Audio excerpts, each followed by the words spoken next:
నీకు వదిన ఎప్పుడు ఫోన్ చేసింది? పొద్దున్నే ఫోన్ చేసిందే. నాకు నిన్ననే చేసింది.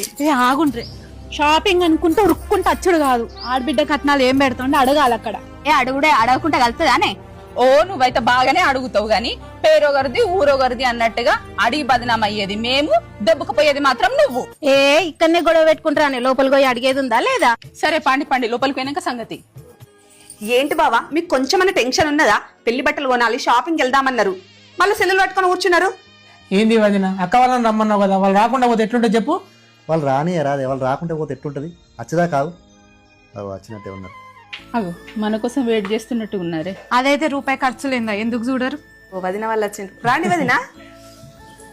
ఎందుకు రామ్ వదిన? నువ్వు రమ్మన్న అర్థం, రాకన్న అర్థం. ఎందుకంటే పుట్టిల్లు కదా, రాకుంటే కలుస్తుందా? ఎందుకే పాపం వదినంటావు? వదినకి ఏం తెలుసని? వదినకి ఏం తెలియదు అంటే మనకు అన్ని తెలుసానే. నేను చెప్పలేదా అని ముందే ఇది నంగనాచి తుంగబుర్ర అని. ఇది దొండిదే. ఏంటి వదిన వీళ్ళు ఇట్లున్నారు? ఇది పార్ట్ 1 మాత్రమే, 2 చూస్తావా ఎట్లుంటదో? ప్లీజ్ సబ్స్క్రైబ్ చేసుకోండి.